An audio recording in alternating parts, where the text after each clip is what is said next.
না, আমার কাছে প্রেম নিয়ে খুব বড় করে কোনো ডেফিনেশন নেই। তবে আমার কাছে প্রেম মানে দুজন একসাথে ভালো থাকা। এমন প্রেম মানে শুধু এরকম নয় যে আমার সাইড থেকে হলে সেটা প্রেম হয়ে গেল, আমি ওভাবে ভাবি না। আমি যদি একটা মানুষকে ভালোবাসি, দুজন একসাথে ভালো থাকবো, তার জন্য যা কিছু ত্যাগ করতে হলে করব, যা কিছু গ্রহণ করতে হলে করবো। সে ক্যামেরার সামনে এসে একবার হিহি করে হেসে ফেলেছে এবং সেই হিহি হাসাটা এত বিকট হয়েছে, সে নিজেও জানে খুব বিকটভাবে সে হেসে ফেলেছে, এবং সেটা মানে সে ঘুমোচ্ছিল, হঠাৎ সকালবেলা উঠে দেখবে 1 মিলিয়ন ভিউজ ওই হিহি করে হাসার কারণে। সে হেসেছিল কেন সেও জানে না। এবারে যখন দেখলো 1 মিলিয়ন ভিউজ হয়েছে, সে কিন্তু রোজ সকালবেলা ঘুম থেকে উঠে আগে হিহি করে হাসছে। সন্দেহ আছে ওই 10 জন সত্যি সত্যি মন থেকে ওই ব্যথাটা নিয়ে ওখানে প্রতিবাদের ভাষাটা লিখছে। এখন সোশ্যাল মিডিয়াতে নিজের প্রেজেন্স দেখাতে হবে বলে অনেকে অনেক কিছু লিখতে থাকে, কিন্তু আলটিমেটলি তাকেই যদি বলা হয় যে এটা তুমি বাস্তবে কি করছো, মানে এটার জন্য কিছু কি স্টেপ নিচ্ছ, সে কিন্তু আসবে না। বা সমাজে এত অপসংস্কৃতি হচ্ছে বা এত নোংরামি হচ্ছে যে জিনিসগুলো, সেটা হতে পারে কোনো মানুষ খুন হয়ে যাচ্ছে, হতে পারে ধর্ষণ হচ্ছে, এই ধরনের যে জিনিসগুলো, তো সমাজটা হয়তো শুদ্ধ হতে পারতো যদি সকলে পাগল হতাম। কারণ আমরা জানি এই ঘটনাগুলোর সাথে কোনো পাগলকে আমরা জড়িয়ে থাকতে দেখি না। বড় কোনো মানুষ ডাকলো, সে আমাকে শুনলো, শোনার পরে তার হয়তো ফিল হলো যে এই যতটা দেখা যায় একে, এ ততটা খুব ভয় হয়। আমার সেই জন্য এখন মনে হয় যে শিখতে হবে ভেতরে ভেতরে, এটা কাউকে বলার দরকার নেই, কিন্তু শিখতে থাকি। কারণ আমার অডিয়েন্সও চাইবে, হতে পারে তারা আমাকে বিরিয়ানি হিসেবে গ্রহণ করেছে, কিন্তু সে রোজ বিরিয়ানি খাবে এমনটা তো নয়। তার তো ইচ্ছে করবে একদিন শুধু সেদ্ধ ভাত খাই, একদিন একটু ডাল ভাত খাই, একদিন একটু মাছ ভাত, কোনো গান বাজনাটা করি, সেটা খুব মজা, মানে আমি নিজে মজা পাচ্ছি কিনা সেটা আমি সব থেকে ভালো করে লক্ষ্য করি, যে আমি মজা পেলাম। মনে করি তুমি আমাকে আজকে এখানে ডেকেছো, তার জন্য আমি প্রথমত কৃতজ্ঞ। আমি মনে করি না যে আমি এখনো কোথাও বসে নিজের গল্প বলবার মতো সময় এসেছে আমার, কিন্তু মানে এখনো আমাকে অনেক পথ হাঁটতে হবে। তুমি এখনই আমাকে ডেকেছো, আমি জানি না আমি কি বলবো বলে এখানে এসেছি, কিন্তু তুমি ডেকেছো, আমি চলে এসেছি, এবং যতটুকু এসেছি আমি সেই জায়গা থেকেই বলার চেষ্টা করব। তো নমস্কার বন্ধুরা, কেকে পডকাস্ট আবার স্বাগত জানাই। আজকে আমাদের সাথে আছে কোমলদা। কোমলদাকে আপনারা সবাই ইনস্টাগ্রামে দেখেছেন, অনেক রকম অনেক শোতেও দেখেছেন, কিন্তু আজকে আমাদের এই পডকাস্টটা, হ্যাঁ সত্যি অনেক দিন আগের পডকাস্ট, এটা তাও 3-4 মাস আগের পডকাস্ট। আমি একদিন পর দিচ্ছি, সরি কোমলদা, প্রথমেই ক্ষমা চেয়ে নিচ্ছি আমি তোমার কাছে। আজকের পডকাস্টটা না, মানে একটা শিল্পী কি ভাবছে বর্তমান সময়কে নিয়ে, প্রতিবাদী সিঙ্গিং বা ধরুন প্রেম, ভালোবাসা, টাকা, লালসা, বা ওই পাড়ার আমি যখন নতুন নতুন যারা যারা গান শিখছে বা গান গাইবে, স্টেজ ফেয়ার যেটাকে কাটানোর জন্য আমরা যখনই কোনো ক্লাবের হয়ে, পাড়ার ক্লাবের হয়ে যখন গান গাইছি, তখন লুচি আলুর দমের জন্য একটু গান গেয়েই দিলাম। তো এই কেন, কি জন্য ফ্রিতে কেন গাইবো? সবাই আমরা এখনো ভাই, ফ্রিতে কোনো কাজ হয় না পৃথিবীতে, কিন্তু যদি করতে হয় তাহলে কেন করব? আরো অনেক বিষয় আছে যেগুলো কোমলদা আমাদেরকে বলেছে। আর ফ্যান্টাস্টিক গলা, মানে সেই গলা শুনলে মনে হবে যেন আমরা, মানে কিছু বলার নেই। আমরা 30 সেকেন্ড শুনে শুনে এত অভ্যস্ত হয়ে গেছি ইনস্টাগ্রামে, ফেসবুকে। আমি সবকিছু লিঙ্ক দিয়ে রেখেছি যে গানগুলো তিনি আমাদেরকে শুনিয়েছে। আর আপনাদেরকে বলবো পুরো পডকাস্টটা দেখতে। আর যেভাবে দাদাকে আমি ফোন করলাম, যে নাম্বারটা, সেই নাম্বারটা তো ব্লিঙ্ক করছে সারা বিশ্বের বাঙালির কাছে। যদি চান এরকম ভালো ভালো পডকাস্ট ছড়িয়ে দিতে, তাহলে আসুন, এসে কথা বলুন, আমরা অলওয়েজ ওয়েলকাম জানাবো। এবং যদি চান প্রমোশনাল কোনো ভিডিওর জন্য, সেটার জন্য অলওয়েজ ওয়েলকাম। আর ডাইরেক্ট কোমলদার কাছে।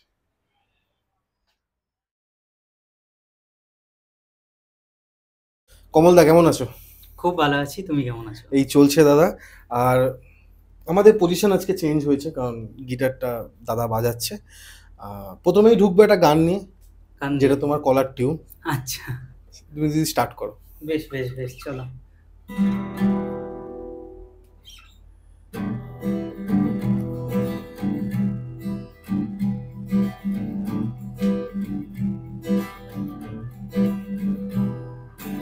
করে আনা গোনা পাবি সোনা দানা, করে আনা গোনা পাবি সোনা দানা, করোনা ছলো না ওরে অবোধ মনা।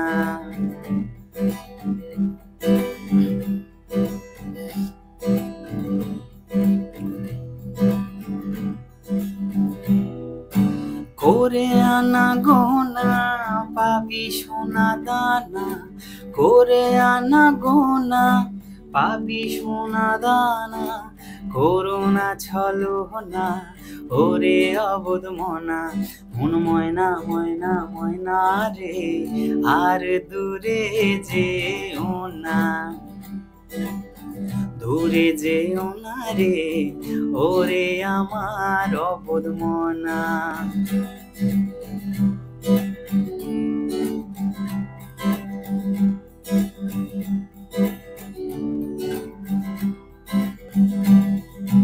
মন মতো মন হয় না, মন তো ঘরে রয় না, মন মতো মন হয় না, মন তো ঘরে রয় না, বসন্ত হাওয়া বয় না ওরে অবোধ মনা। মন ময়না ময়না ময়না রে প্রাণ পাখি ঘরে রয় না, মন ময়না ময়না ময়না রে আর দূরে যেও না, মন ময়না ময়না ময়না রে আর দূরে যেও না, মন ময়না ময়না ময়না রে আর দূরে যেও না। থ্যাংক ইউ, খুব সুন্দর। আর আজকে আমাদের পডকাস্টটা সঙ্গীত রিলেটেড, আপনারা জানেন। এবং একটা জিনিস আমি জিজ্ঞেস করব, যে এই যে তোমার যে স্টাইলটা, যেটা আমরা ইনস্টাগ্রামে বেশি দেখেছি, ফেসবুকেও তুমি আছো, কিন্তু তুমি খুব হিট হয়েছো তুমি ইনস্টাগ্রামে, এই যে বুদ্ধিটা মানে কিভাবে এলো যদি একটু বলো আমার সাথে। দেখো, বুদ্ধি যদি বলো, বুদ্ধি সবসময় মানে বুদ্ধি প্র্যাকটিস করতে হয় অ্যাকচুয়ালি। তার কারণ হচ্ছে সময়টা যেভাবে চেঞ্জ হচ্ছে, প্রতি মুহূর্তে তোমাকে এমন কিছু নতুন করতে হবে যাতে মানুষ তোমার দিকে একটু তাকায়, মানে যদি সেই ইচ্ছেটা থাকে যে মানুষ আমার দিকে দেখবে।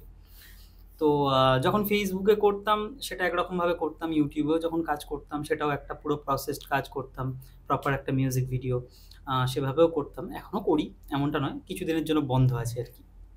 তো আস্তে আস্তে আমরা যেটা দেখলাম, পুরো আমাদের যে অডিয়েন্সটা ওটা পুরো শর্টসের ওপরে কিন্তু পুরো ট্রান্সফার হচ্ছে।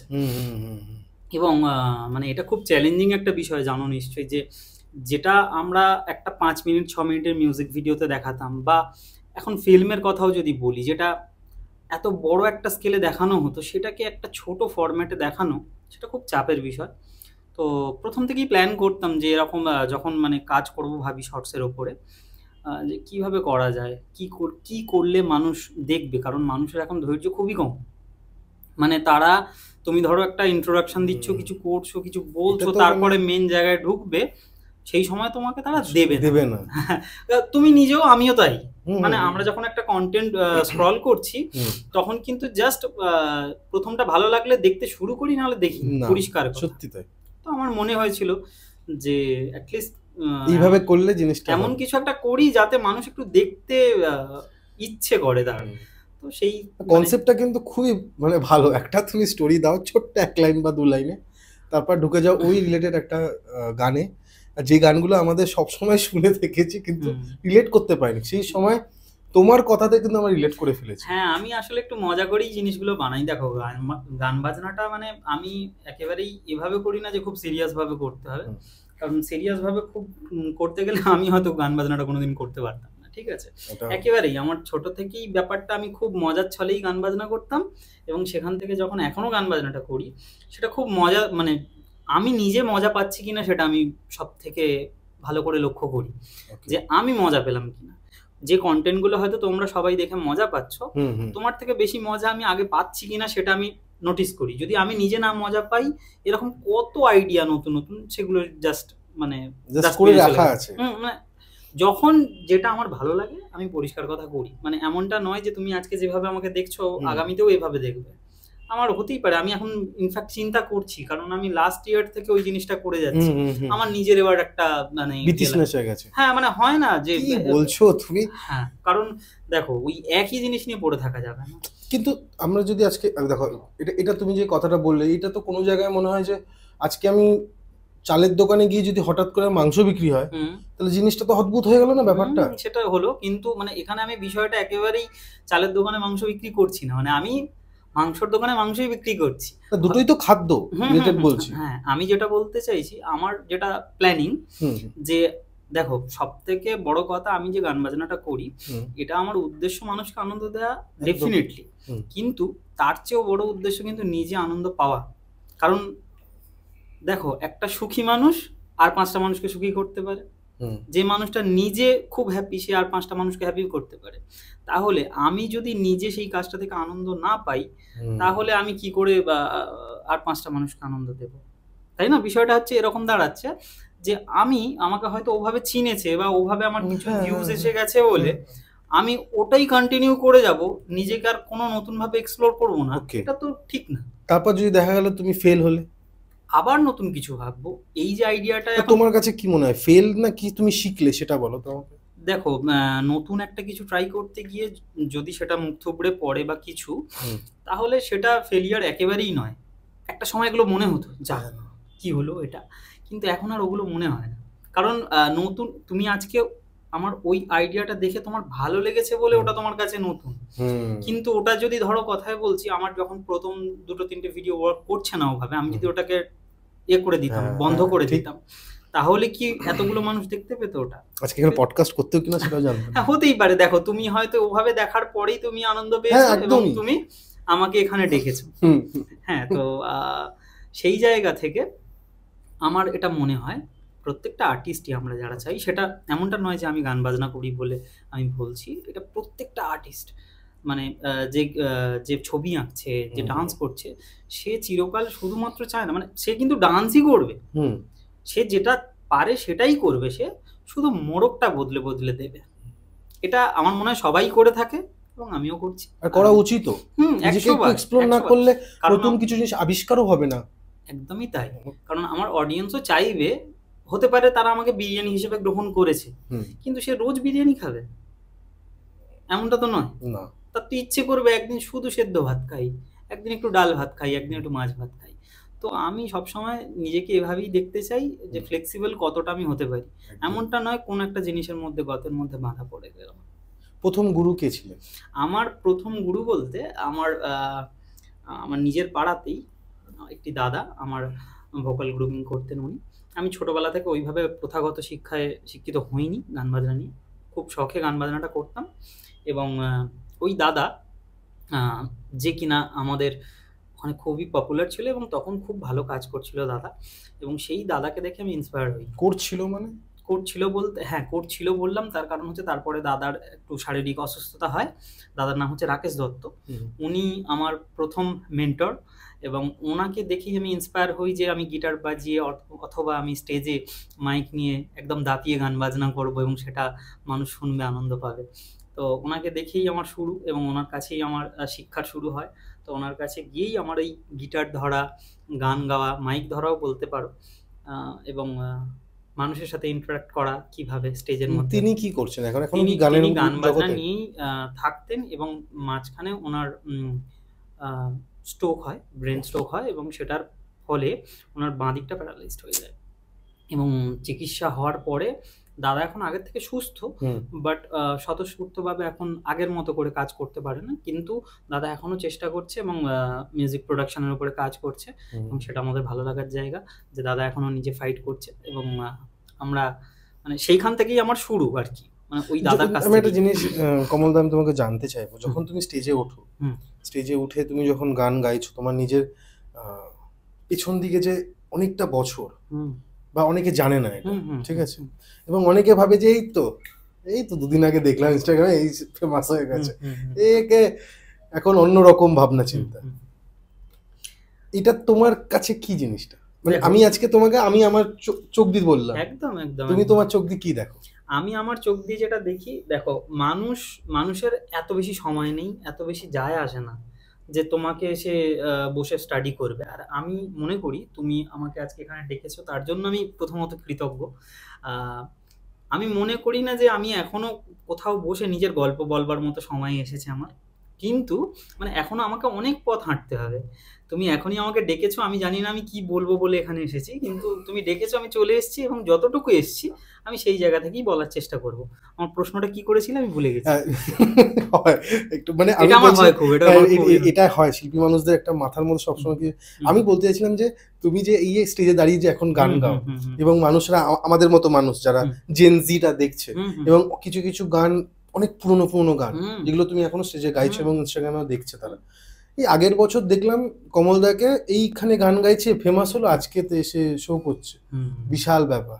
কোনো ব্যাপার না, চলো আজকেও আমি গান গাইবো, আজকে শুরু করো। তো এই যে আমি মানে এটা আমি স্ট্রাগল বলবো কিনা, না সাধনার একটা সময়, এই সাধনার সময়টা আমি তোমাকে জানতে চাইছি, তুমি কতদিন কিভাবে করেছো? তো বিষয়টা হচ্ছে আমার শুরু করেছি আমি, খুব বেশি দিন বলবো না যে শুরু করেছি, সেটা 12-13 বছরের মতো হলো। ছোটবেলা 12-13 বছর তোমার কাছে এটা কি খুব কম টাইম বলছো তুমি তোমার? হ্যাঁ, খুবই কম। দেখো, গান বাজনা যদি একদম ছোট থেকে শিখতে পারতাম, তাহলে আজকে এসে মনে হয় যদি আমি সফলভাবে করতে পারতাম, তাহলে হয়তো সবার মুখে আমার নাম থাকতো। এখন কিন্তু সবার মুখে নাম নেই, যে কজন শোনে শোনে, ঠিক আছে, সেটা যত সংখ্যাই হোক, ওভাবে আমি ভাবছি না। আমার মনে হয় গান বাজনা জগৎ বলো বা যে কোনো মানে শৈল্পিক যে কোনো জগৎ বলো, সেটা 10-12 বছর আমার মনে হয় খুবই কম। মানে এটা তো একটা মহাসমুদ্র। এখানে এসে এখন 10 বছর 12 বছর 13 বছর কাজ করার পর আমার এটা ফিল হচ্ছে যে, মাঝে মধ্যে ফিল হয় এটা যে আমি যদি ছোট থেকে শিখতে পারতাম, তাহলে বোধহয় আমার ওই প্রসেসটা আরো আগে কমপ্লিট করতে। দেখো, শেখার শেষ নেই, কিন্তু তবু যতটুকু শিখলে আমি নিজেকে সম্পূর্ণ মনে করতাম অ্যাটলিস্ট, যে এতটুকু আমার কাছে আছে, আমি এটা দিয়ে সফলভাবে আমার যতটুকু স্বপ্ন আমি সেটা পূরণ করতে পারি। তো আমার কেন জানি না মনে হয় এখন যে আমি এখনো কিছু শিখে উঠতে পারলাম না, আর এভাবে মানুষ শুনছে, ডাকাডাকি করছে, সেটা ভাল লাগবার মতো বিষয়, কিন্তু আমার খুব ভয় হয় ভেতর ভেতর, যে ধরো একটা বড় কোনো মানুষ ডাকলো, সে আমাকে শুনলো, শোনার পরে তার হয়তো ফিল হলো যে যতটা দেখা যায় একে, ততটা নয়। এটা খুব ভয় হয় আমার। সেই জন্য এখন মনে হয় যে আরো শিখতে হবে ভেতর ভেতর, এটা কাউকে বলার দরকার নেই, কিন্তু শিখতে থাকি এটা করি। তো 10-12 বছরটা একেবারেই বেশি নয়। যারা মানে আমাদের মতো করে কাজ করছে তারা সবাই জানে যে হয়তো তারা এখন দেখতে পাচ্ছে এই দুটো দিন, আগামীতে হয়তো দেখতে নাও পেতে পারে, আবার আরো বেশি দেখতে পেতে পারে। সেটা আমি জানি না, ফিউচার কেউ জানে না যে কি হতে পারে। আমার যেটা ধারণা যে আমি কাজ করতে থাকবো, তোমরা দেখতে পেলেও আমি আছি, না পেলেও আমি আছি, আমি কাজ করতে থাকবো। এবং হতে পারে এক সময় কেউ ইউটিউবে দেখতো, হতে পারে এক সময় কেউ ফেসবুকে দেখতো, এখন ইনস্টাতে দেখছে, কালকে অন্য কি আর একটা প্ল্যাটফর্ম আসবে তাতে দেখবে, কিন্তু দেখবে, কোনো না কোনো ভাবে দেখবে, এটা আমি জানি। ইগনোর করতে পারবে না, আমি চেষ্টা করব বারবার সমস্ত বাধা বিপত্তি পেরিয়ে সামনে আসার। এবার চেষ্টাটা সবসময় সফল হবে না, কিন্তু ঠিক আছে। একটা গান শুনবো এই বিষয়ে, যদি তোমার কাছে কোনো গান থাকে তোমার নিজের তৈরি করা এই বিষয়ে, তাই তো? না, এই বিষয়ে তো আপাতত সেরকম কিছু মাথায় আসছে না, কারণ গান প্রচুর আছে, সেগুলো এখনো পর্যন্ত রিলিজড হয়নি। এবার যেগুলো রিলিজড হয়নি আমি সেগুলো এখন তো একটুখানি চাপা দিয়ে রাখতে চাই। তার কারণ তোমার পছন্দের তুমি শোনাও তাহলে।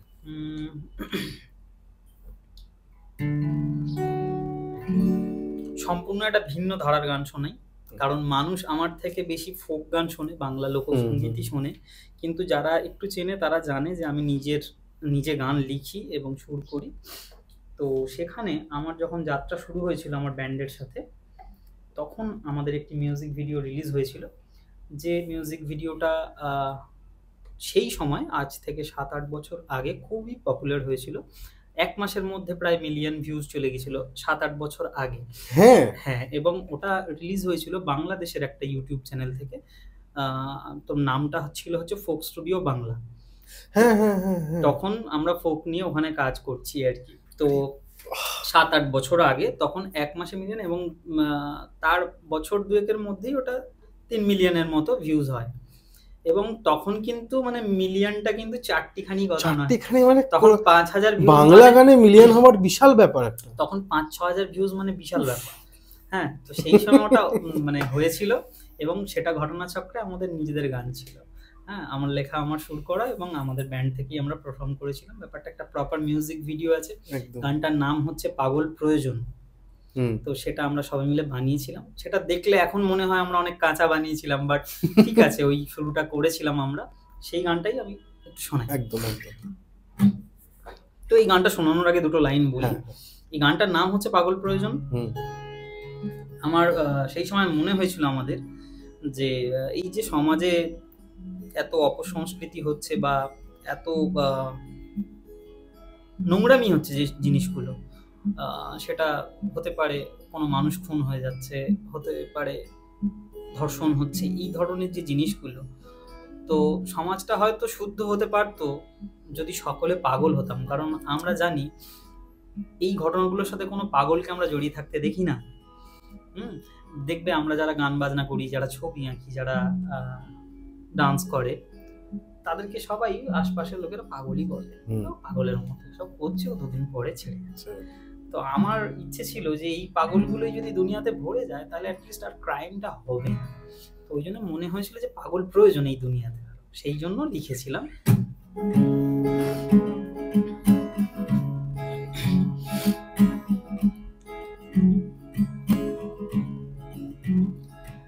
এই ভবের দুনিয়ায় ভবের খেলা, গুরু বুঝবে তুমি যাবার বেলা।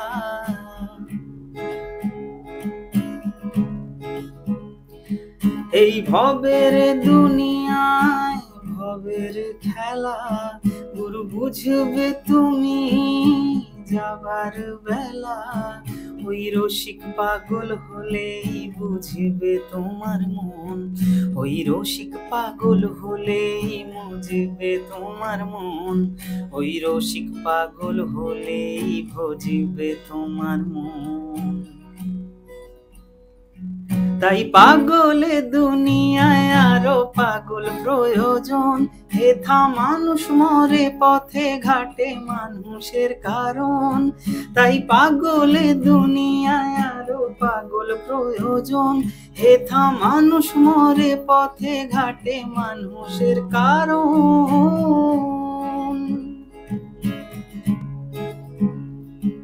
ওরে সে মানুষই মানুষ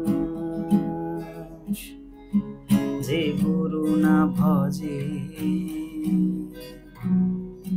আর সেই তো আসল পাগল যে গুরুতে মজে। ওরে সে মানুষই মানুষ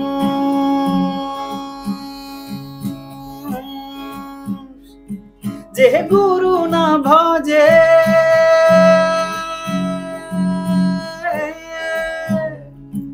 আর সেই তো আসল পাগল যে গুরুতে মজে। ওই গুরুকে খুঁজলে হবে শুদ্ধ তোমার মন, ওই গুরুকে পুজলে হবে শুদ্ধ তোমার মন, ওই গুরুতে মজলে হবে শুদ্ধ তোমার মন, ওই গুরুকে পুজলে হবে শুদ্ধ তোমার মন, ওই গুরু না ভজলে অশুদ্ধ জীবন। তাই পাগলে দুনিয়ায় আরো পাগল প্রয়োজন, হেথা মানুষ মরে পথে ঘাটে মানুষের কারণ। তাই পাগলে দুনিয়ায় আরো পাগল প্রয়োজন, হেথা মানুষ মরে পথে ঘাটে মানুষের কারণ। বাহ,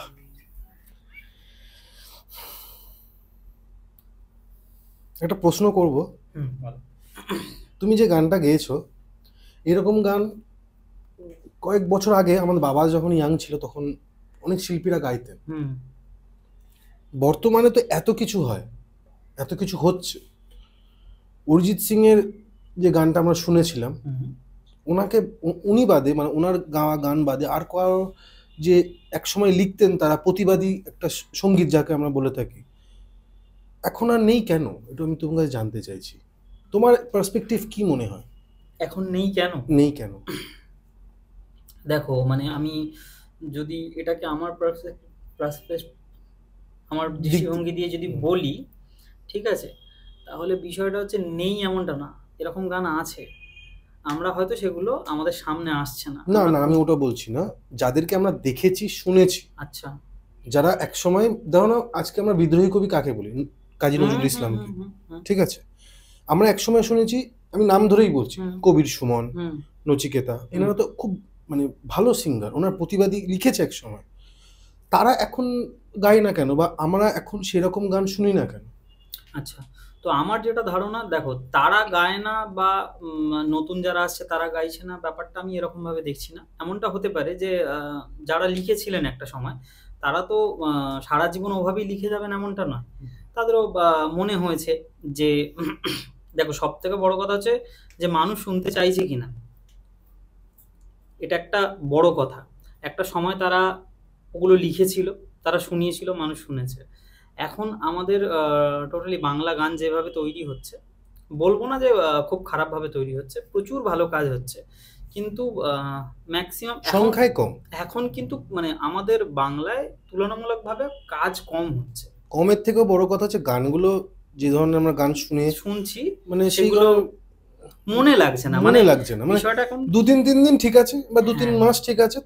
দেখো, এখানে একটা আমার যেটা ধারণা, এটা মনে হয়, আমি একেবারেই বলছি না যে এটাই, হয়তো আমার হয়তো মনে হয় যে আগে আমাদের কাছে না, মানে নিজেকে এন্টারটেইন করা বা নিজের সমস্ত কিছু মানে অনুভূতিগুলোর সাথে রিলেট করার মতো বিষয়টা ছিল গান, বা আরো যে আর্ট ফর্ম গুলো আছে।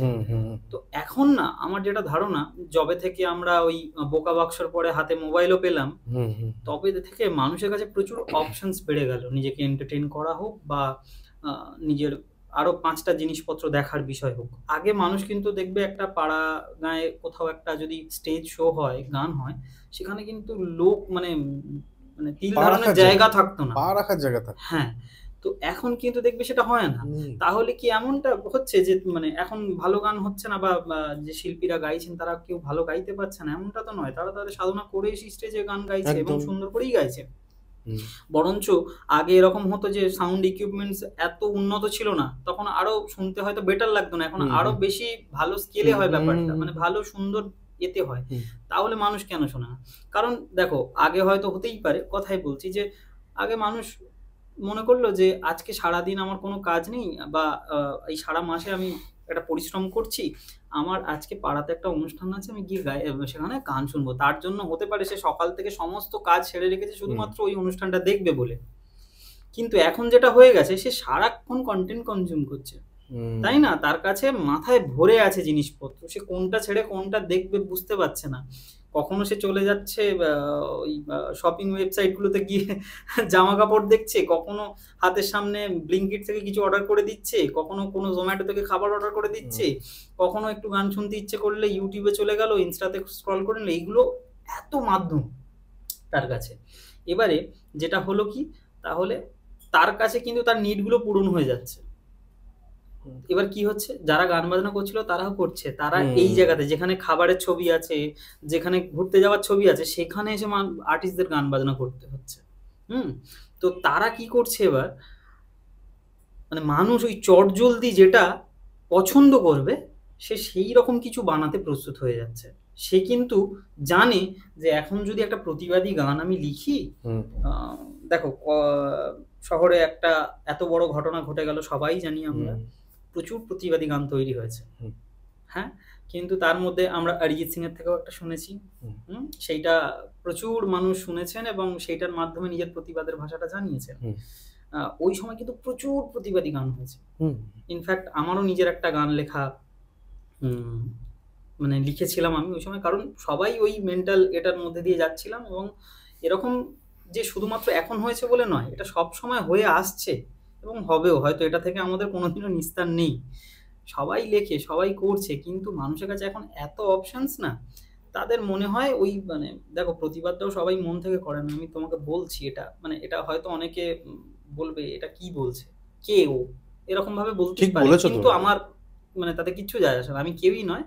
কিন্তু এটা খুব সত্যি কথা, মানে এখানে 10টা মানুষ যদি প্রতিবাদ করে না, সোশ্যাল মিডিয়ার প্রতিবাদের কথা বলছি, একদমই 10টা মানুষ যদি প্রতিবাদ করে, হুম। এখানে আমি মানে খুব সন্দেহ আছে ওই 10 জন সত্যি সত্যি মন থেকে ওই ব্যথাটা নিয়ে ওখানে প্রতিবাদের ভাষাটা লিখছে কিনা। এখন সোশ্যাল মিডিয়াতে নিজের প্রেজেন্স দেখাতে হবে বলে অনেকে অনেক কিছু লিখতে থাকে, কিন্তু আলটিমেটলি তাকেই যদি বলা হয় যে এটা তুমি বাস্তবে কি করছো, মানে এটার জন্য কিছু কি স্টেপ নিচ্ছ, সে কিন্তু আসবে না বা করবে না। এটা কিন্তু হচ্ছে, ঠিক আছে? তো সেই জায়গা থেকে আমার মনে হয় প্রত্যেকটা আর্টিস্ট চায় যখন যখন তার মনে ব্যথা হচ্ছে কোনো একটা বিষয় নিয়ে, সে সেটা নিয়ে লেখে। যখন তার আনন্দ হচ্ছে সেটা নিয়ে লেখে। সবাই লিখছে, সবার হয়তো দেখবে ডায়েরিবন্দি হয়ে ওই প্রতিবাদী গানগুলো পড়ে আছে। তারা চাইছে যে যে গানটা চটজলদি মানুষ শুনবে, একটা একটা প্রেমের গান চাই, একটা প্রেমের গান চাই, টুক করে একটা বা প্রেমের গান। 30 সেকেন্ডের ওই লাইনটা চাই। মানে আমি বা যদি একটা 1 ফুল মিনিটের লেন্থ লাইন চাই। গানের কথাও বলি, না, ফুল লেন্থ গান এখন মানুষ শোনে না, একদমই মানে শোনে না, ঠিকই কথা। পুরো শোনে না। হ্যাঁ, ওই আমি হ্যাঁ। একটা ক্যাচি লাইন চাই। এখন আমি কিছুদিন আগে অনেকগুলো পডকাস্ট দেখছিলাম, সেখানে বলছে একজন মিউজিক ডাইরেক্টর যে আমরা চাইছি একটা ক্যাচি লাইন, হুম যে ক্যাচি লাইনটা আমার রিলসে সব জায়গায় এবং ইনস্টাগ্রামে সব জায়গায় ফ্লো করবে, হুম, এবং সেটা দেখে আমার মেন ভিডিওতে যাবে, ওটা স্টেজে গাওয়া হবে, তাহলে আমার এটা মার্কেটিং। হুম, মানে ওরা পুরো গানটাকে নিয়ে ভাবছে না, হুম। ওরা ওই 30 সেকেন্ডের জাস্ট লাইনটা মার্কেটিংটার জন্য ভাবছে। ভাবছে। হ্যাঁ, তো এবার এটা দেখো, এটা কিছু কিছু আর্টিস্টও ভাবছে। হুম। মানে তুমি বলতেও পারো যে দেখো আমি যখন এই একটা 1 মিনিটের কাজ করছি ইনস্টাতে এসে, হুম, হুম, তখনও কিন্তু আমার হুক লাইন ওটাই থাকছে যে মানুষকে হুম, ক্যাচ হুম। করবো, ঠিক আছে? কিন্তু এটাও সত্যি যে আমার কাছে কিন্তু প্রতিবাদী গান লেখা আছে এবং আমি জানি ওটা কোন সময় পুট করতে হবে, সেটা আমি করবো, আমি হুম। করেওছি, হুম, আগে করেছি। যেমন তুমি পাগল প্রয়োজনটাও শুনলে, এটাও কিন্তু একটা সামাজিক গানই। হুম, এটা আমি 7 বছর আগে করেছি। হুম, সেটা সেই সময় মানুষের মনে লেগেছিল হুম, হুম। এবং তারা বলেছিল যে আমরা আমরা এরকম ধরনের গান আর শুনি না, কিন্তু এখন এসে শুনে খুব ভালো লাগলো। ওই কমেন্ট বক্সে গেলে তুমি দেখতে পাবে ওই রকম কমেন্ট। তো আমাদের কি ওরকম গান লেখার ইচ্ছা নেই? আছে, সেগুলো ডায়েরিবন্দি হয়ে পড়ে আছে। মাঝখানে একটি গান আমি রিলিজও করেছি, সেটা গানটার নাম হচ্ছে বিচার চাই। তো সেটাও লোকে ইউটিউবে অ্যাভেলেবেল আছে, শুনতে পারে। বানাচ্ছে, সবাই বানাচ্ছে, আমি একা বানাচ্ছি এরকম না, সবাই বানাচ্ছে, কিন্তু মানুষ না ওই প্রতিবাদটা একদিনের হিসাবেই দেখছে। একটা পোস্ট দিয়ে দিয়েছি, আমার প্রতিবাদ হয়ে গেছে। ব্যাস। আমার এরপরে একটু প্রেম চাই, একটু প্রেমের গান শুনবো, হুম। একটু পার্টি সং শুনবো, একটু ঘরের মধ্যে পার্টি করবো, একটু ভালো বেস পড়বে, এরকম কিছু গান চাই, মজা করবো। মানুষ এখন পুরো উল্লাসে মেতে থাকতে পছন্দ করে, মানুষ সারাক্ষণ হই হল্লা পছন্দ করে। এইটার জন্য আমার মনে হয় যে আর্টিস্টরাও সাহস পায় না হয়তো সবসময় যে এই ধরনের গানটা বানালে গানটা সাকসেস হবে কিনা, কারণ একটা আর্টিস্ট অনেক খেটে একটা কাজ বানায়। যখন সে বুঝতে পারে যে এই গানটা আমি বানালাম এবং এই গানটা বানিয়ে আলটিমেটলি ওই 100-150 জন দেখবে, তারপরে আমার আর কোনো নেই, তার থেকে বরং এই খাটনিটা আমি এই জায়গায়, সেই জন্য সেও তাকেও সার্ভাইভ মানে করতে তুমি হবে না। এই যে মেইন জিনিসটাই আমি জানতে চাই, হ্যাঁ, এই তাকে সার্ভাইভ সার্ভাইভ ব্যাপার, করতে হবে, কিছু এই যে করার নেই। সার্ভাইভ ব্যাপারটা আজকালকার দিনে আমরা যারা পডকাস্ট করছি, আমাদের একটা সার্ভাইভের ব্যাপার থাকে, আমাদের একটা, তুমি এসছো বুঝতেই পারছো যেভাবে। তারপর একটা শিল্পী, সে যে কোনো লাইনের শিল্পী হতে পারে, ডান্স, আঁকা বা গান, যে কোনো লাইনের শিল্পী বর্তমানে, বা আমি জানি না, আমি ইন্ডিয়ার কথাই বলছি, ইন্ডিয়াতে এই শিল্পীদের সেরকম ভাবে সম্মান হয় না, যেটা বাস্তবে আমি অনেকজনকে শুনেছি, এবং ভালো ভালো সিঙ্গাররা তাদের ইতিহাস বলছে নিজের লাইফে, যে আমি এরকম করতে হয়েছে, তারপর গিয়ে আমি পেয়েছি। ঠিক আছে, একদমই তাই। তো এটার কারণটা কি, যে মানে এটা করতেই হলে তাহলেই তুমি ভালো সিঙ্গার, নাকি আমি গান গেয়ে যাচ্ছি? আজকে যেমনি অনেকে গান গায়, প্রোনাউন্স অনেকে ভুল করে। আমি একটা পডকাস্টে এরকমও দেখেছিলাম যে একটা মিউজিক ডাইরেক্টর একজন বলছে যে প্রোনাউন্স ভুল, সেই গানটা লোকেরা শুনছে, মিলিয়নে ভিউজ যাচ্ছে, ওটাকেই স্মার্ট বলছে, বা জেনজিরা যারা আমাদের আছে তারা ভালো বলছে। কিন্তু যারা খাটছে, রেওয়াজ করছে, ক্লাসিক্যাল সিঙ্গিং যারা করছে, তাদের সেই সুযোগ সুবিধাগুলো আমাদের মনে কোনো না কোনোভাবে ইন্ডিয়ার এই কালচারের মধ্যে মনে হয় না আটকে যাচ্ছে। আটকে যাচ্ছে, দেখো এরকম ভাবে বলবো না, আমি আমার দৃষ্টিভঙ্গিতে যতটুকু বুঝতে পেরেছি। তুমি দেখো, তুমি তোমার কথা বলছো কখন, যখন তুমি এটা হিট হয়েছো, তুমি আজকে লোক দেখছে বলে, তুমি আগে মিলিনিয়ার হয়েছো, তারপর তুমি ফিলোসফি কথা বলছো, যেটা একদম সোজাসুজি বলছি তোমাকে, তার আগে তোমায় কেউ চিনতো না। কিন্তু যারা সত্যিকারের ভালো গাইছে বা ভালো জানে, তারা সব মানে ক্যামেরার সামনে বা এর সামনে অতটা আসতে পারে না বা চাইছে না, তারাও তো চায় যে আমি আজকে গিয়ে স্টেজে ভালো একটা গান গাই, যাতে মানুষ শুনে অ্যাপ্রিসিয়েট করে। তাহলে এখানে কি মানুষের সংখ্যা কমে গেছে সে অ্যাপ্রিসিয়েট করার মতো, নাকি শিল্পীরা চাইছে না? তোমার কাছে কি মনে হয়? দেখো, দুদিক থেকেই আছে ব্যাপারটা। এমনটা নয় যে শিল্পীরা চাইছে না, আর আবার এমনটাও নয় যে সবাই খুব মানে খারাপ কালচার নিয়ে মানে উল্লাস করছে, এমনটা না, আমি এটা বিশ্বাস করি না। কারণ দেখো এই যে খারাপের কথাটা বলছো না, এই খারাপটা, খারাপ আর ভালো বরাবরই আমাদের এই সমাজে রয়েছে এবং থাকবেও, আজীবন থাকবে। আমরা যখন শুধুমাত্র একটা পাড়ার মধ্যে বন্দি ছিলাম, তখন শুধুমাত্র পাড়ার ভালো মানুষ এবং পাড়ার খারাপ মানুষগুলোকে আমরা দেখতাম বা চিনতাম। হ্যাঁ, এখন আমরা না, মানে আগে আমরা হয়তো কথায় বলছি 25 ফুট দূর থেকে দেখতে পেতাম আমার জোনটা, এখন 2500 ফুট ওপর থেকে দেখতে পাচ্ছি, যেহেতু আমরা মোবাইলের মধ্যে পুরো কানেক্ট হয়ে গেছি সবাই, পুরো আমরা মানে ফরেন কান্ট্রিও দেখতে পাচ্ছি, এখানেও দেখতে পাচ্ছি। ফলত আমাদের কাছে একসাথে কিন্তু অনেক ভালো আছে, অনেক খারাপও আছে। আর এটা তুমি সব সময় জানবে, বা আমরা এটাই জেনে এসেছি, ভালোর থেকে খারাপের সংখ্যাটা বেশি। একটা সুগন্ধ আর একটা দুর্গন্ধ, দুটো পাশাপাশি রাখলে দুর্গন্ধটাই বেশি নাকে আসে, সুগন্ধটা একটু পরে আসে বা ওটাকে চাপা দেওয়ার চেষ্টা করে। সমাজে সবসময় ভালো খারাপের মেলবন্ধনই সমাজ হয়, এবং সেখানে সবসময় ভালোও আছে খারাপও আছে। ইদানিং যেটা হয়েছে, এই চটজলদি একটা সাকসেস পাওয়ার একটা যে খিদে সকলের, তার জন্য মানুষ না, মানে হয়তো কেউ দেখলো যে সে ক্যামেরার সামনে এসে একবার হিহি করে হেসে ফেলেছে, এবং সেই হিহি হাসাটা এত বিকট হয়েছে, সে নিজেও জানে খুব বিকটভাবে সে হেসে ফেলেছে, এবং সেটা মানে সে ঘুমোচ্ছিল, হঠাৎ সকালবেলা উঠে দেখবে 1 মিলিয়ন ভিউজ ওই হিহি করে হাসার কারণে। সে হেসেছিল কেন সেও জানে না। এবারে যখন দেখলো 1 মিলিয়ন ভিউজ হয়েছে, সে কিন্তু রোজ সকালবেলা ঘুম থেকে উঠে আগে হিহি করে হাসছে, কারণ রোজ তার 1 মিলিয়ন ভিউজ চাই। ঘটনাটা এটা ঘটছে। এবারে দেখো, এটা তো কোনো কন্টেন্ট না। দেখো আমরা এটা সোশ্যাল মিডিয়াতে, তুমিও আছো আমিও আছি, আমরা সবাই দেখতে পাচ্ছি কেউ একজন এসে বাসন মাজছে, ঠিক আছে, সেই বাসন মাজার ভিডিওটা তো কোনো কন্টেন্ট না, কিন্তু সেই বাসন মাজার ভিডিওটা যদি 2 মিলিয়ন ভিউজ যায়, একজন হয়তো মহিলা এসে রোজ বাসন মাজছে, 2 মিলিয়ন করে ভিউজ যাচ্ছে, এবার সেখান থেকে সে পয়সাও আর্নিং করছে। 2 মিলিয়ন কম না, কিন্তু আরো বেশি হয়। আমি তোমাকে জাস্ট একটা র্যান্ডাম বললাম, মানে কেউ বাসন মাজছে, মানে বা হতে পারে কেউ ঘর ঝাড়ু দিচ্ছে, এইগুলো এখন মানে কন্টেন্ট হয়ে গেছে। ঠিক আছে, চলো হয়ে গেছে, নিশ্চয়ই এত মানুষ দেখছে, সেটার মধ্যে কিছু একটা আছে, আমি বলতে চাইছি না বিষয়গুলো। কিন্তু আমার কাছে কথা হচ্ছে, যখন এইগুলো তোমার ফিডে মানে প্রচুর ভাবে আসছে, দেখো বাসন সবাই মাজতে পারে, আমি বলছি না তো এক্ষুনি কেউ বলতে পারে তুমি বাসন মাজাকে ছোট করছো, তুমি ঘর ঝাড়ু দেওয়াকে ছোট করছো, তুমি কোন কনটেস্টে বলছো সেটা কিন্তু বুঝতে হবে। মানে ধরো আর কটা আর্টিস্ট গান বানায়, একটা ধরো কথাই বলছি, একটা 10 কিলোমিটার এরিয়ার মধ্যে হয়তো একটা আর্টিস্ট আছে, আর একটা 10 কিলোমিটার এরিয়ার মধ্যে ধরো কথাই বলছি 10,000 বাড়ি আছে। তাহলে 10,000 বাড়ি থেকে আমি যদি ধরে নিচ্ছি 1,000 বাড়ির মানুষ বাসন মাজার ভিডিও দিচ্ছে, আর সেখান থেকে একটা আর্টিস্ট গান দিচ্ছে, তো তোমার ফিডে কোনটা আসবে? বাসন মাজাটাই আসবে, রেগুলার আসছে ব্যাপারটা।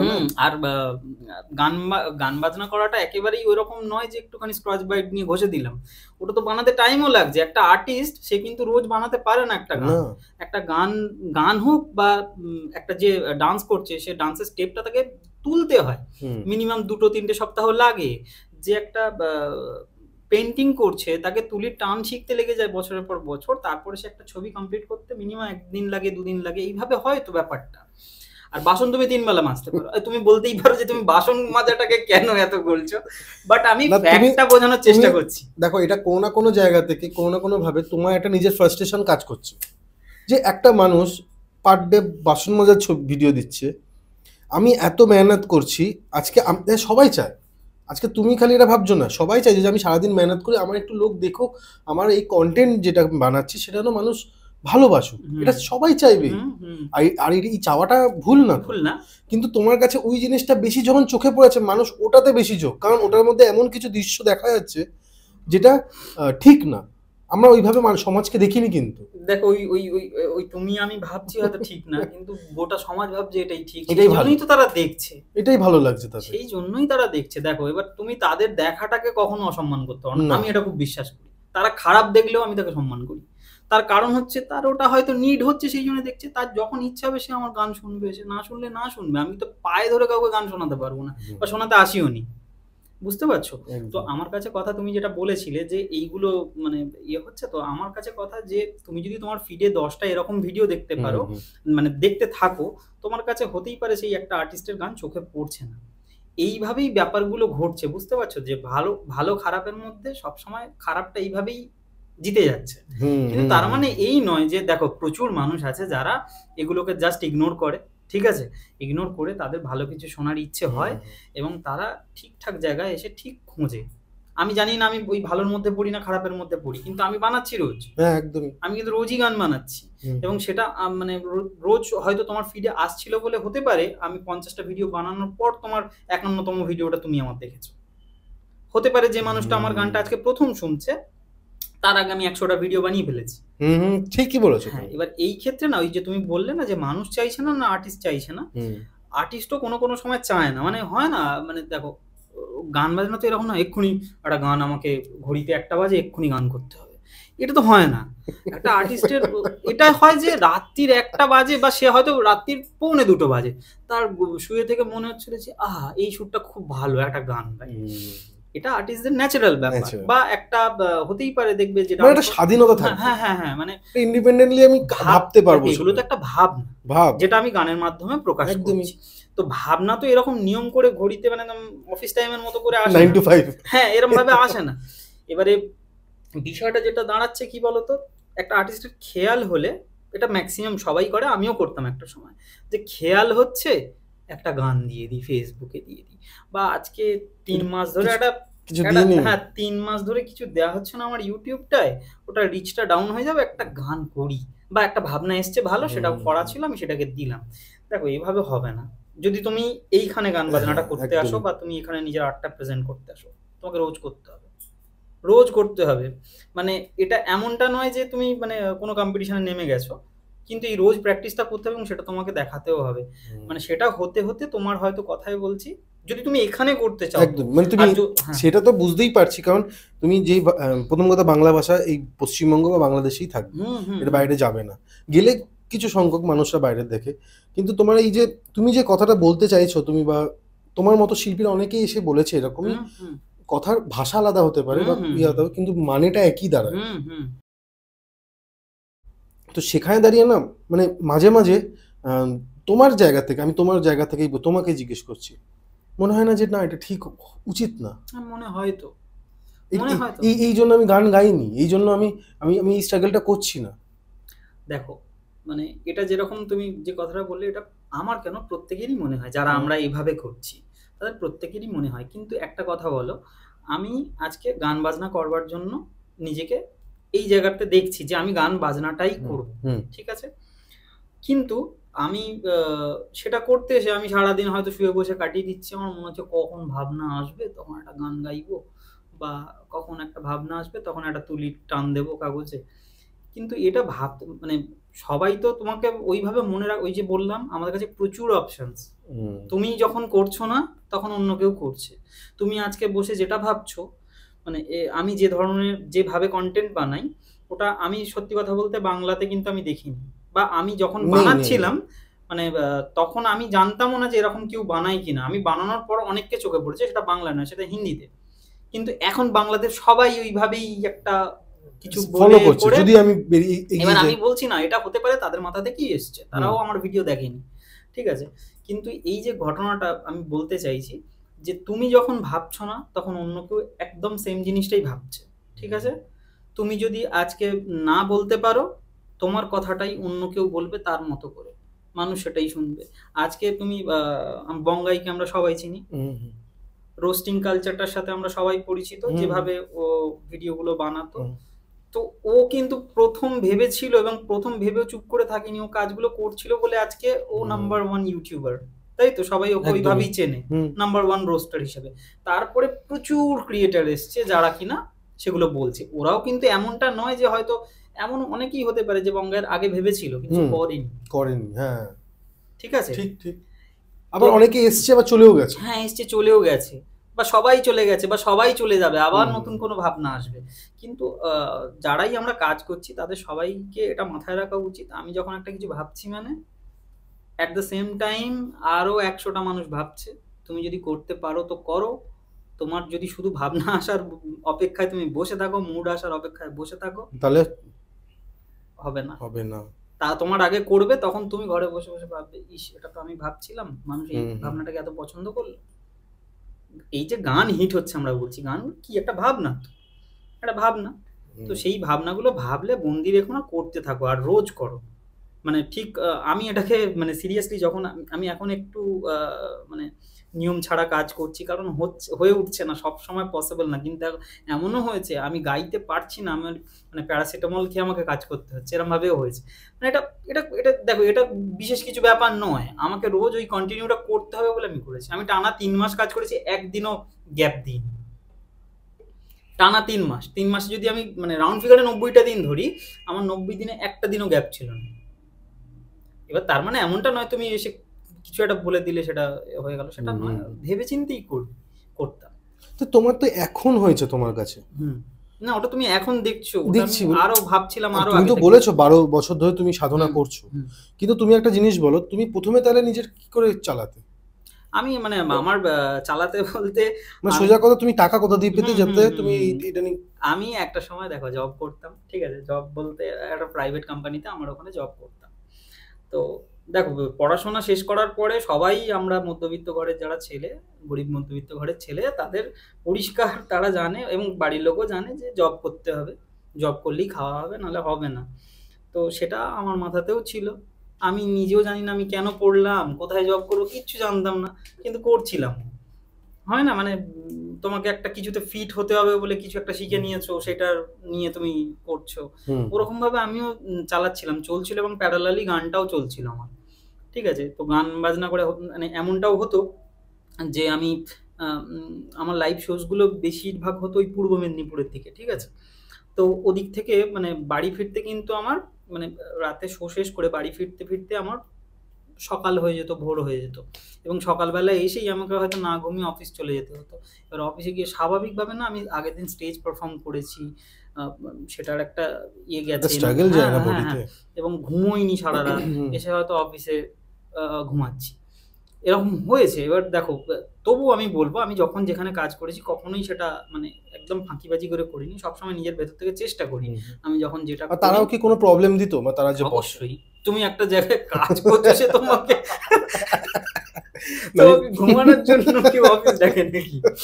তো এটা হওয়া উচিত নয়। একটা সময়ের পরে আমারও কিছু মানে মনে হলো যে এভাবে হবে না। আমি আমার একটা ব্যান্ড আছে নিজের, সেই ব্যান্ডটার নাম হচ্ছে ইচ্ছে ডানা। তো সেটা নিয়েই আমার স্ট্রাগল, কারণ 12 বছর ধরে ওই ব্যান্ডটাকে নিয়ে আমি কাজ করে যাচ্ছি, এখনো চেষ্টা চলছে। সেই মারফতই মানুষ আমার গানগুলো শুনতো, সেটা ইউটিউব ছাড়া আর অন্য কোনো ইয়ে ছিল না।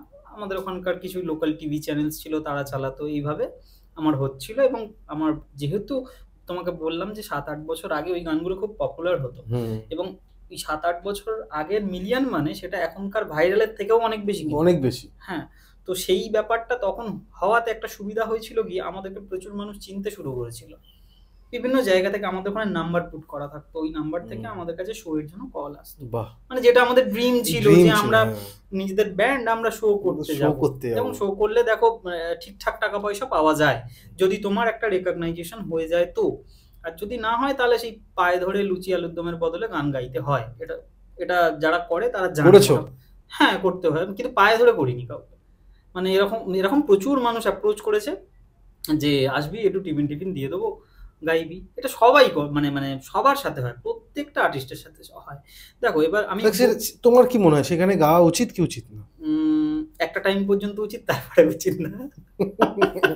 মানে এতে অনেকে বলতে পারে এটা তো খুব বাজে রকম কথা হয়ে গেল, কিন্তু দেখো এটা তো সত্যি। দেখো তারাও যেটা চায় প্রথম দিকে সবার করা উচিত, তার কারণ আমি বলছি, অনেকেই ভাবে কেন গাইবো, আমাকে টাকা দেবে না। কিন্তু দেখো তুমি যে গাইতে পারো, প্রচুর মানুষ বলে আমি গান গাইতে পারি, তারপর স্টেজে উঠে যেটা করে মানে খুব ভয়ঙ্কর ব্যাপার হয়ে যায়। কিন্তু যাই হোক, সরি, তো তারা ক্ষমা করবেন আমাকে। কিন্তু মানে এবার তারাও ভরসা পায় না কাকে তুলবো আর কাকে তুলবো না। এবার তারা কি করে যে আমার বলতে গেলে নিজে তুমি অ্যাজ আ সিঙ্গার তোমার এটা একটা ভয়ও কাটে, স্টেজ ফিয়ার বলে একটা থাকে। এটা মানে খুব মানে দেখো আমাদের প্রত্যেকেরই শুরু কিন্তু এই পাড়া স্টেজ থেকেই হয়, এবং তুমি মানে ওটা বলতে পারো প্রথম ধাপ, আজকে তুমি গান গাইছো, ভালো কথা, তুমি সারা বছর ধরে প্র্যাকটিস করেছো, কিন্তু সেটা পারফর্ম করতে পারো কিনা সেটার জন্য একটা স্টেজ লাগবে। স্টেজ সেই লাগে। স্টেজটা কি তুমি নিজে বানাবে? সেটা তো নয়, না। কেউ বানিয়ে দিয়েছে, সেখানে গিয়ে তোমায় হুম। গাইতে হবে। তার জন্য যদি তোমাকে 4টে লুচি, একটু আলুর দম আর একটু মিষ্টি দেয়, সেটা তোমার সম্মানের মতো করেই দেখা উচিত প্রথমে, হুম। ঠিক আছে? কিন্তু এটাও সত্যি, যখন তুমি সেটা সাকসেসফুলি করছো এবং সেটা তোমার প্রফেশন বানিয়ে নিয়েছো, সেটা একেবারেই তুমি শখে করছো না, সেটার জন্য তুমি সব ত্যাগ করেছো, সেটা করবে বলেই, মানে সেটাও তো একটা প্রফেশন। মানে একদমই। আজকে আমরা এটা ভাবি যে হয়তো যে 9 to 5 জব করছে সেইটা একমাত্র মানে পয়সা ইনকামের জায়গা হতে পারে, আর বাদ বাকিগুলো সব ও এসে করে দেবে, এরম একটা শখের ব্যাপার।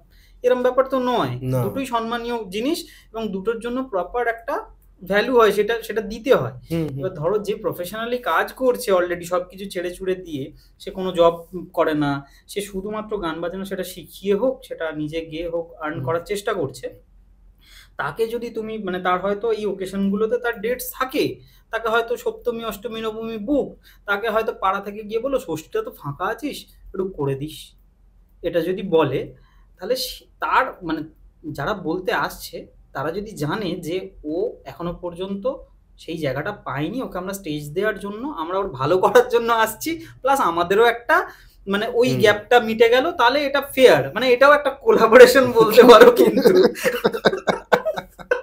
ওটা কিন্তু এখন কোলাবোরেশন বলে, যাই হোক আমি ভুল হতে পারি, তো সেইখানে সেটা জাস্টিফাইড, বাট সরি, কিন্তু যদি এটা হয় না যে সে প্রফেশনালি কাজটা করছে এবং তাকে তুমি গিয়ে বলছো প্লিজ এটা করে দে, হুম। তার বিনিময়ে তুই একটু টিফিন খেয়ে নিস, এটা অসম্মান। তার কারণ হচ্ছে আজকে তোমার যদি একটা ফার্নিচারেরই দোকান থাকে, আমি তো গিয়ে বলতে পারি না তুমি আমার চেনা জানা কাকু, আমার একটা খাট দাও প্লিজ, আমি তুমি আমার বাড়িতে 3 দিন এসে দুপুরবেলা খেয়ে যাবো, এটা হয়? এটা তো হয় না। তো বিষয়টা এরকম একদম, যে একদম। দেখো সময়ের সাথে সাথে ব্যাপারটা সবকিছু চেঞ্জ change করতে হবে। দাদা, আমরা তাহলে এবার একটা গান শুনি তোমার কাছে। আচ্ছা, কি বেশ। শোনাবে আজকে? মানে এবার কি শোনাবে? আমি তো দুটো গান শুনলাম। এখন যেটা শোনাবো, দুটো গান গাইলাম না? হ্যাঁ, ভুলে গেছি। আমরা অনেক রকমের কথা বলেছি তো। হ্যাঁ, তো এখন যেটা শোনাবো একদম পুরো ভিন্ন ধারার একটা গান শোনাই। একদম। যেহেতু মানুষ ভালোবাসতে ভালোবাসে, ওই যে তখন বলছিলাম প্রেম, একটু প্রেম হলে সবারই ভালো হয়, তো এটা একেবারেই প্রেমের গান নয়, তবে অবশ্যই প্রেমের, এটা অভিমানের গান। এটা আমি লিখেছিলাম, এটা বোধহয় 2 বছর আগে লিখেছিলাম, এবং মনে হয়েছিল যে আমরা তো ভালোবাসার মানুষটার সাথে যেটা হয় ওই যে একটা ঝগড়াঝাটি হলো, তারপরে অনেক কিছু ভাবতে শুরু করি, তারপরে মনে হয় যে না আর কথা বলবো না, ওই বলে একটা জাস্ট হয় না যে একটা ইগো চলে আসে, আমি Quick কেন আমি decision নিয়ে আমি নিলাম। কেন বলবো সরি, এটা হয় না। এটা করতে গিয়ে যেটা হয় অ্যাকচুয়ালি আমরা ভেবে দেখলে সেটা কিন্তু রাগ না, ওটা অভিমান। ওই অভিমানটা বুঝতে হয়, ওই অভিমানটা যদি আমরা না বুঝতে পারি তাহলে ওখানেই সবকিছু শেষ হয়ে যায়। তো আমার এই গানটা আমি লিখেছিলাম এভাবে যে হয় না যে আমাদের তরফ থেকে আমরা যারা সবকিছু বলে উঠতে পারি না, আমরা তো সবসময় বলে উঠতে পারি না, এই গানটা একটা সরি আমাদের তরফ থেকে। তো সেটা কোনো এক প্রেমিক তার প্রেমিকাকে বলছে এভাবে যে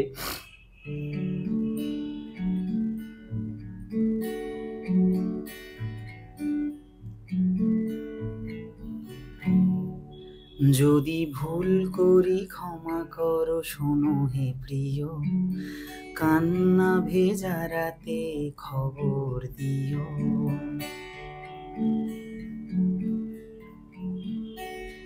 যদি ভুল করি ক্ষমা করো শোনো হে প্রিয়, কান্না ভেজা রাতে খবর দিও।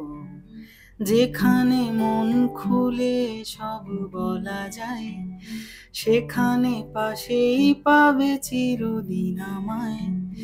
যেখানে মন খুলে সব বলা যায়, সেখানে পাশেই পাবে চিরদিন আমায়। এটুকুই মন শুধু বলতে যে চায়,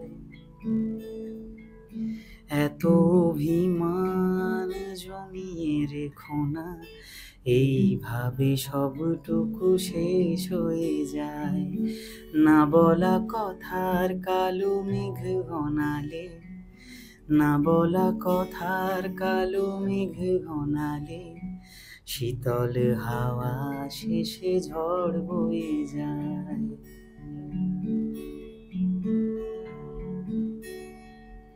কত শত ঘর ভেসে যায়, রাত জাগা সকাল জানে, আমাদের স্বপ্নেরা স্মৃতিতে হারালে, বলো তার কিসের মানে। এটুকুই মন শুধু বলতে যে চায়, এত অভিমান জমিয়ে রেখো না, এইভাবে সবটুকু শেষ হয়ে যায়, না বলা কথার কালো মেঘ ঘনালে, না বলা কথার কালো মেঘ ঘনালে, শীতল হাওয়া শেষে ঝড় বয়ে যায়। বাহ, তোমার কাছে প্রেম কি তাহলে? স্যাক্রিফাইস? এরকমটা না, আমার কাছে প্রেম নিয়ে খুব বড় করে কোনো ডেফিনেশন নেই, তবে আমার কাছে প্রেম মানে দুজন একসাথে ভালো থাকা। এমন প্রেম মানে শুধু এরকম নয় যে আমার সাইড থেকে হলে সেটা প্রেম হয়ে গেল, আমি ওভাবে ভাবি না। আমি যদি একটা মানুষকে ভালোবাসি, দুজনে একসাথে ভালো থাকবো, তার জন্য যা কিছু ত্যাগ করতে হলে করব, যা কিছু গ্রহণ করতে হলে করব, এটাই। একসাথে থাকাটা মূল উদ্দেশ্য, যাতে আমরা পুরো ব্যাপারটাকে নিজেদের মতো করে হ্যান্ডেল করতে পারি। তোমার মনে হয় না যে আজকে যদি আমরা বেশি রোজগার করি, তাহলে আমাদের লাইফ, আমাদের ভালোবাসা, আমাদের ভালোবাসার পর আর একটা, আমরা দুজন একসাথে হলে আর একজন আমাদের সঙ্গে আসবে, মানে সন্তান কথা বলছি, সেটার জন্য মনে হয় না কোনো না কোনো দিক থেকে টাকাটা আমাদের কাছে খুব দরকার ভালোবাসার থেকেও? ভালোবাসার সাথে টাকার কোনো সম্পর্ক নেই? হ্যাঁ আছে। না, আমার সেটা মনে হয় না। আমার এটা মনে হয় কি না। করে বলছো তুমি? আমার যেটা মনে হয়, দেখো, টাকা ইনকাম করাটা খুব জরুরি, টাকা থাকাটা খুব জরুরি, মানে এটা আমি একদমই অস্বীকার করছি না। কিন্তু ভালোবাসার সাথে টাকার কোনো সম্পর্ক নেই। আমি এই কারণে বলছি, ভালোবাসাটা অন্য জিনিস। একটা মানুষকে তুমি বুঝছো, মানে তার অনুভব অনুভূতি সবকিছু বুঝছো, তার রাগ বুঝছো, অভিমান বুঝছো, তার সঙ্গটা পাচ্ছ, এগুলো একটা আলাদা জিনিস। আর টাকা মানে তুমি আজকে মানে মানে টাকার জন্য কাউকে ভালোবাসছো, এটা তো নয়। বা এটাই তো ফ্যাক্ট না? না না না না, এটা একেবারেই আমি একমত নই। তার কারণ হচ্ছে তুমি টাকা রোজগার করছো নিজেকে, মানে নিজের একটা, মানে হয় না, নিডস গুলোকে পূরণ করার জন্য। মানে লাইক আমার এখন একটা যদি গিটার লাগে, তাহলে সেটা কিনতে গেলে আমার কাছে টাকা লাগবে। কিন্তু এরকমটা তো নয় যে কেউ আমাকে ভালোবাসার বিনিময়ে শুধুমাত্র গিটার দিয়ে দিল, আমি একটা ইয়েতে যাচ্ছি। এভাবে টাকার সাথে তুমি ভালোবাসাকে কিভাবে মেনে? না, আমি যদি আজকে যদি বইটা বলি যে আজকে আমার কাছে টাকা আছে, আজকে আমার যেই আমার গার্লফ্রেন্ড হবে বা বউ হবে, তাকে আমি এটা দিয়ে, সে ইমপ্রেসড হয়ে গেল, সে থাকলো আমার সাথে, ভবিষ্যতেও সেই টাকাটা দেখেই আমার সাথে রয়েছে। না না, না, আমি এটা বলে নিই, বলো। যা আমি দেখছি তাই বলছি। একদম একদম বলো। আমি যা দেখতে পাই, বুঝতে পারি, তাই বলছি। এবং দেখা গেল যে আজকে যার 1 লাখ আছে, কালকে তার কাছে 1ও নেই, ঠিক আছে, সে ছেড়ে চলে গেল, অন্য একটা টাকা যার কাছে আবার আসছে। তো এটা তো একটা ভালোবাসার একটা পার্ট। তো না, কি করে হয়?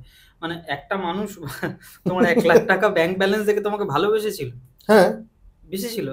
আমি আমার কথা বলছো? মানে না, মানে আমি দেখেছি, হ্যাঁ, এরকম হয়েছে তো। হ্যাঁ, না দেখো, সেভাবে আমি ভালোবাসাকে কোনোদিন দেখিনি, আর কেউ দেখলেও আমার মনে হয় না সেটা ভালোবাসা। ঠিক আছে, কারণ দেখো, যে মানে যদি তুমি মানে আজকে যদি তোমার কথাই আমি বলি, তুমি যদি কাউকে ভালোবাসো, যদি কোনো একটা মেয়েকে ভালোবাসো, স্বাভাবিক একটা মেয়েকে, আমি একদম আই এম স্ট্রেট, তো এমনটা কি মানে এরকমটা হবে কি, মানে আমি তোমাকে জাস্ট, মানে হয় না, আমি তোমাকে কাউন্টার করছি না, জাস্ট জিজ্ঞেস করো। মানে তুমি কি প্রথমেই তাকে, ধরো কথা বলছি, একটা মেয়ে যাকে দেখে তোমার খুব পছন্দ হলো, ফেসবুকেই হয়তো হলো, তুমি কি তাকে মেসেজ করার পর হাই হ্যালো করলে, তারপরে তুমি প্রথম জিজ্ঞেস করবে যে তুমি কি এখন স্বাবলম্বী, নিজের পায়ে দাঁড়িয়ে আছো, তুমি কি ভালো ব্যাংক ব্যালেন্স কামাও, তারপর তাহলে আমি তোমাকে একটা কিছু ভাবতাম। না, কোনো না কোনো দিক দিয়ে তোমার মনে হয় না যে মেয়েরা তো জিজ্ঞেস করছে যে আপনি কি করেন বা তুমি কি করো, সেখান দিয়েই তো বুঝে যাচ্ছে যে এরা এইটা করে। না না, সেটা সেটা সেটা তুমি, এটা কিন্তু আবার অন্য টপিকে চলে গেল। না, অন্য টপিকে যাচ্ছি না, মানে কোনো না কোনো দিক থেকে পার্সপেক্টিভ থেকে তুমি বলছো। আমি পার্সপেক্টিভ কেন বলছি, কারণ আমি আমি আমার এক্সপিরিয়েন্স থেকে বলছি, আমি যাদেরকেই আমি আমার লাইফে বন্ধুদের দেখেছি, কয়েকজনের বন্ধু যে ডিভোর্স হয়ে গেছে কয়েক বছরের মধ্যে। ডিভোর্স কেন? কারণ আজকে ওই ছেলেটা ওই মেয়েটার নিডসটা পূরণ করতে পারছে না। বা এরকম হয়েছে যে আমি মেয়েদেরই কথা বলছি, কারণ আমি ছেলে, আমি জানি না মেয়েরা যখন কমেন্ট করবে বা দেখবে তাদের আলাদা ব্যাপার, তাদের আলাদা পার্সপেক্টিভ। হ্যাঁ, একমাত্র যে সব মেয়েরাই খারাপ আমি এটাও বলছি না, কিন্তু তুমি যদি দেখো আজকে একটা মেয়ে একটা ছেলেকে ভালোবাসছে তার টাকা দেখে, কোনো না কোনো ভাবে তার পজিশন দেখে, তাই সে হ্যান্ডসাম কিনা দেখতে। তো হ্যান্ডসাম ওভারঅল চিত্রটা তুমি বলছো, টাকাটাই হচ্ছে মেন, যেটাতে আমি হ্যান্ডসাম হব, প্রসিদ্ধ হব, সম্মান পাবো। কিন্তু আনফরচুনেটলি কিন্তু টাকাটাই কিন্তু আমাদের লাইফে মেন। আমিও কিন্তু ওইভাবে বলছি না, তুমি দেখতে গেলে আনফরচুনেটলি মানে আমি চাই না, তাও কিন্তু দেখো টাকাটাই কিন্তু কোনো না কোনো জায়গা থেকে চলে আসে। এই জায়গা থেকে যদি আমি একটা জিনিস বলি, মানে দেখো আমি প্রথমত ভালোবাসার কোনো একটা বড় বোদ্ধা নই, এগুলো নিয়ে কোনো লাভ গুরুও না, ঠিক আছে। প্রেম করো কি? প্রেম তো করতে হয়, অবশ্যই করতে হয়, মানে সেটা মানে কমপ্লিকেটেড ভাবে বলবো না, প্রেম করতাম, করি, করব, মানে সবই আর কি। এটা প্রেম ছাড়া মানুষ বাঁচতে পারে না, সেটা হতে পারে সবাই প্রকাশ করে না, কিন্তু সবাই করে, যাই হোক। তো আমি যেটা বলতে চাই সেটা হচ্ছে, যদি তুমি এই প্রশ্নটাকে আরো ভালো করে বুঝতে চাও, তুমি আমাদের জেনারেশনটা ছেড়ে দাও। তুমি যেহেতু ভালোবাসার কথাটা বললে, ভালোবাসা এবং টাকা, আমি সেটাকে আরেকটু পিছিয়ে যাচ্ছি। যদি আমাদের মা বাবাদের জেনারেশনটাকে আমরা দেখি, তাহলে কি তোমার মানে তুমি ছোট থেকে তোমার মা বাবাকে দেখে বড় হচ্ছ, তোমার কি কোনো একটা সময় মনে হয়েছে যে এদেরকে শুধু ধরে বেঁধে বিয়ে দিয়ে দিয়েছিল বলে এরা একসাথে আছে? না। তোমার কি এরকমটা মনে হয়েছে তোমার বাবার ফিনান্সিয়াল কন্ডিশনটা আজকে খারাপ গেছে বলে তোমার মা তোমার বাবাকে ছেড়ে দিয়ে চলে গেছে? না। কেন যায়নি? এটাই তো ভালোবাসা। নাকি তারা যাওয়ার কোনো জায়গা ছিল না বলে সে আটকে গেছে? এরকমটা তো নয়। ভালোবাসা যখন হয় সেটা কখনোই টাকা দেখে হয় না। মানে আজকে হতেই পারে আমার কাছে, দেখো আমি একটু গান গাইতে পারি, আমার গলার সুর আছে, কোনো একটা মানুষ সেটা দেখে ইমপ্রেস হলো, এবার তার একটা ধারণা হলো যে এ তো খুব দুর্দান্ত গান গায়, এর কাছে প্রচুর ফলোয়ার আছে, নেম ফেম আছে, হ্যাঁ, মানে এগুলো দেখে মানুষ অ্যাট্রাক্ট হয়। দেখো একদম এটা বাস্তব কথা, যে বলবে যে আমি হই না, ভুল কথা, এটা হয়, সবাই হয় না। কারোর মনে হতে পারে যে কোন একটা অফিস যাত্রী, তাকে দেখে খুব ভালো, স্যুট বুট পরে যাচ্ছে, এটা পুরো কর্পোরেট ব্যাপার স্যাপার, ভালো লাগছে, এটা হয়তো তারা একই বাসে রোজ ট্রাভেল করে, এগুলো দেখে শুরুটা হয়। কিন্তু এটা সত্যি কথা, যখন কেউ আমাকে এইগুলো দেখে কথা বলতে এলো, তখন পূর্বে অনেকেই বলেছে, সেই জন্য আরো ভালো করে এক্সপ্লেন করছি, এবং এটা সবার সাথে হয়, আমাকে বলেছে বলে আমি বলছি না কিন্তু। তো সে হয়তো এলো, হাই হ্যালো হলো, কিন্তু তারপর যখন সে এগোয় আস্তে আস্তে না, সেও আমার ব্যাপারটা বুঝতে পারে যে আমি কতটুকু, কোন জায়গায় দাঁড়িয়ে আছি, আমার ফিনান্সিয়াল কন্ডিশন কি, এভরিথিং সে আমার পুরো মানুষটাকে বোঝে। আমি আমার জায়গা দিয়েই বলছি, কারণ আমার বলতে সুবিধা হবে বলে। বা যদি কেউ একটা কর্পোরেটে কাজ করে, তাকেও যখন একটা কারোর সাথে কথোপকথন শুরু হয়, তখন কিন্তু দুজনকে খুব ভালো করে বোঝে, ঠিক আছে। এই বোঝার প্রসেসের মধ্যেই আসল জিনিসটা তৈরি হয়, আমার মনে হয়। খেলাটা যেটা খেলা বললাম, যাই হোক, মানে খেলা বলতে ভালোবাসার খেলা, মানে যেভাবে হোক না কেন পেট দিয়ে বেরিয়ে যাচ্ছে কথাগুলো। আমাদের এইখানে যে ব্যাপারটা হয় সেটা হচ্ছে এইখান থেকে, যে মানুষটা কি মানে আমি যেটা দেখি সেটা বলছি, যে প্রথমেই একটা মানুষ দেখে যে এই মানুষটা কি আমাকে সম্মান করবে। আমার মনে হয় ভালোবাসার অর্থ, তুমি যেটা বলছিলে না প্রেম কি, আমার মনে হয় প্রেমের অর্থ সম্মান।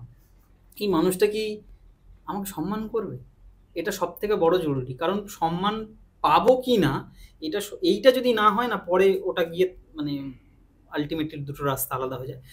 আমার মনে হয় মানুষ এভাবে জাজ করে যে সম্মান পাবো কি, এই মানুষটা কি আমার পাশে থেকে আমার কঠিন সময়গুলো দেখবে। কেউ কিন্তু এটা ভাবে না যে আমি ভালোবাসবো শুধুমাত্র আমার ভালো সময়ের জন্য, এটা ভাবে কি কেউ ভাবে না কিন্তু, যে আমি ভালো সময় থাকবো, এই মানুষটা আমার পাশে থাকবে, খারাপ সময় না থাকলেও হবে। প্রত্যেকটা মানুষ চিন্তা করে এই মানুষটা কি খারাপ সময় আমার হাতটা ধরে থাকবে, তারপরে সে ডিসিশন নেয় এই মানুষটাকে আমার জীবনে আসতে দেবো কিনা। এটা প্রত্যেকটা মানুষ করে। এবার যদি কেউ মনে করে যে হ্যাঁ এর চুড়ে আছে, এগুলো দেখে যদি কেউ ভালোবাসে, দেখো তারও ভুল নেই, আমি মনে করি। কেন, আমি দুটো দৃষ্টিভঙ্গিকেই সম্মান করি। আজকে তুমি যদি শুধুমাত্র কারোর পিছনে পয়সা উড়িয়ে তাকে অ্যাট্রাক্ট করতে চাও, তাহলে সে সেইভাবে অ্যাট্রাক্ট হলে আমি বলবো না সেই মানুষটা যদি দুদিন পরে চলে যায় সে খারাপ, কারণ সে মানুষটা সেরকমই। সে মানুষটা তো সেরকমই। তুমি ঠিক। যদি শুধুমাত্র তাকে প্রথম দেখায় একটা মানে আইফোনের সব থেকে টপ মডেলটা দিয়ে বলছো আই লাভ ইউ, এটা যদি সে সেখানেই রিফিউজ করে দেয় তাহলে বুঝবে সে এগুলো চায় না। সে শুধুমাত্র তোমাকেই হয়তো ভালোবেসে তোমার পাশে থাকতে চায় এবং নিজেকেও ভালো রাখতে চায়।